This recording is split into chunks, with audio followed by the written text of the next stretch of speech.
Good morning. Thank you for joining me. I'm going to provide an update about the incident that happened last night at MLK Park in the city of Rochester. At about 2:45 a.m., officers in the area of MLK Park heard what sounded like gunshots. Around the same time, the 911 center received multiple calls indicating that a person was possibly shot. Officers arrived quickly at the park and found a 33-year-old male suffering from at least one gunshot wound to the lower body. Due to the seriousness of the injury, officers immediately applied a tourniquet and he was rushed to Strong Hospital with what ultimately was determined to be non-life-threatening injuries.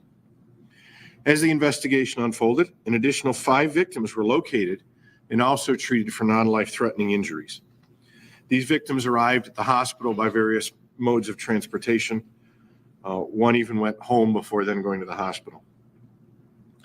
As the investigation unfolded, as I said, additional 5 victims. Preliminarily, it appears that a group was hanging out in the park after hours. The park closes at 10, when there was some sort of an argument. It is reported that at least one person pulled out a firearm and began to fire into the crowd before fleeing the scene. Due to the large size of the scene, multiple law enforcement agencies responded to assist, including our partners from the Monroe County Sheriff's Office and the New York State Police. Additionally, while continuing to work to disperse the crowd and provide treatment to the victims, 38-year-old Joshua Sanchez actively blocked the officers and then began to fight with officers. As a result of this, one officer was injured while taking Sanchez into custody. The officer was transported to a local hospital for treatment of a lower body injury. Sanchez has been taken to the Monroe County Jail.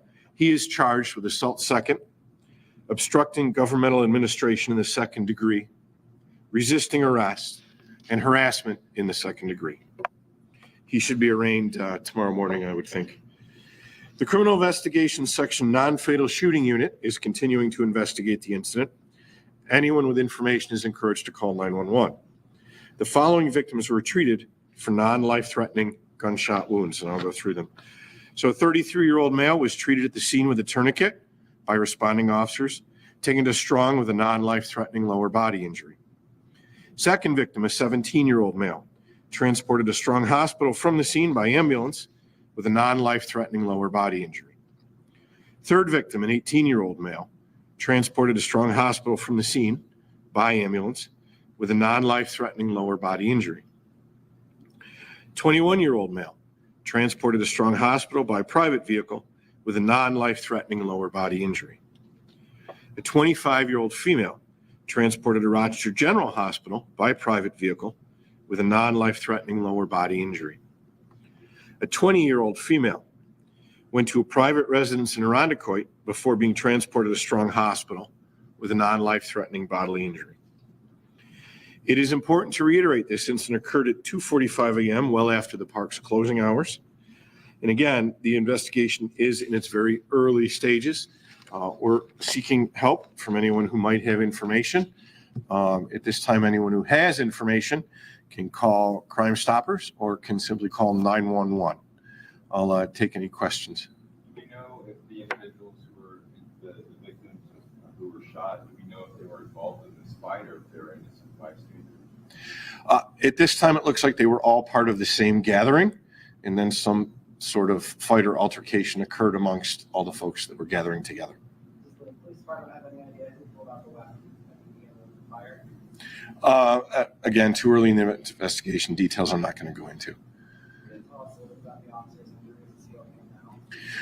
He has probably what's going to pretty significant injury to one of his knees. He's probably going to be out of work for quite a bit, at the very least, this summer. Do you know, given that the jazz festival is happening right now, were there any extra police in and around that area, given the proximity to the jazz festival during this time? Well, yeah. So again, as I said, the shots were heard by officers in the area who responded immediately. At the same time, I also had officers on Parcel 5 that were dealing with a similar situation. And of course, we had the bar detail officers down at the East End, all of whom responded. Moving forward, I think we're going to, we always close the park at 10. We go through, we try and keep people out. I think we're going to have to up our security measures at the park moving forward for the week. But Jazz Festival was closed. It shut down at 11:30, as it always does. All the Jazz Festival folks were home. All the Jazz Festival officers, had secured for the night. So the ones that we had were ones that were, in the area for these type of events. Do you expect any charges to be filed regarding individuals who were injured, given the fact that you said that you're unsure whether or not they were involved in what was going on? Yeah, well, again, you can't rule anything out when it's this early in investigation, right? So we don't know if it was one person with a gun, if it was more. We don't know what started the fight, and we probably won't know for a while. So we have to see how the investigation plays out.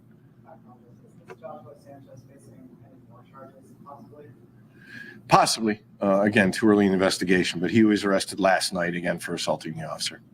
Do you have an estimate on how many shots were fired? I know there are injured individuals. You can make an assumption based on that, but did anyone tell the police how many gunshots they heard, or is there any kind of record of that? Yeah, and we have conflicting reports on the number. So again, until we sort it all out, I'm not going to venture to guess, but obviously more than 7. Did you recover a weapon?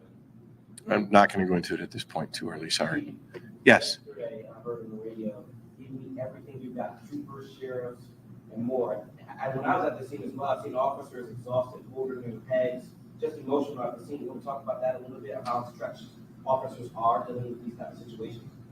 Well, as I've said many times, we rely on our partner agencies, and that's exactly who came in last night. You have to remember these scenes are very chaotic. It is very hard to determine, quite frankly, who is suspect, who is victim, and what's going on, especially when you're dealing with crowds of this size. So again, our primary responsibility in these situations is to try and, regain order, take charge, de-escalate the situation, and then sort things out.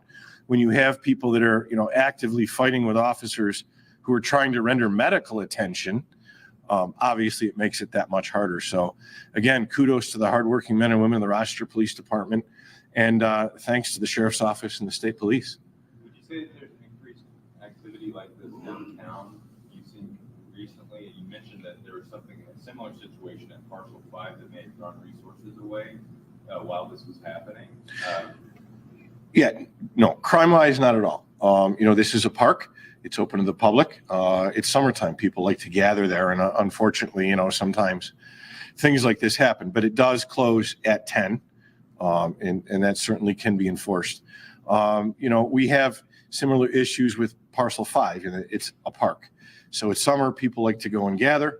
Unfortunately, sometimes then people will be drinking or playing their music and disturbing.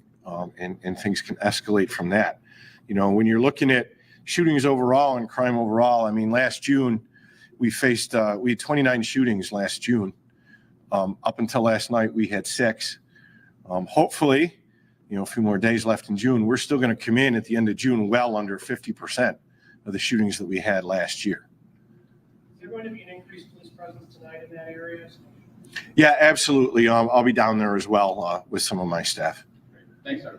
Can you confirm, lastly, all the individuals taken to the hospital, were they all suffering from gunshot wounds, or was it injuries caused by something else? There could have been other people with other injuries. The ones that I listed were all gunshot wounds. Thank you.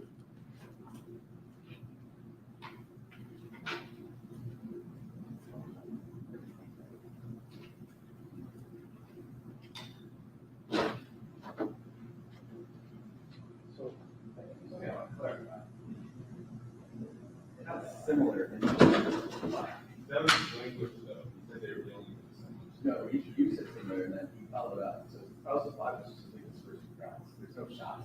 Okay. Or striking along. Go ahead. Sorry, go ahead. No, sir, nothing similar by any means. Okay. And then number 2, very important to know, Jazz Fest is closed like 3-4 hours before. Right. So you know, your geographic proximity is absolutely nothing to do with Jazz Fest or any crowds at Jazz Fest or any people on the front. They don't really Jazz Fest has a lot of things. Right. Yeah, this is like 3 in the morning.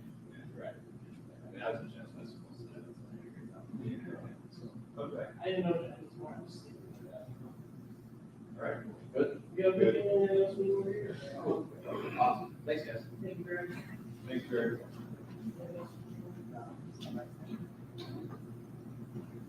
Some of these issues, right? Yeah, we can't.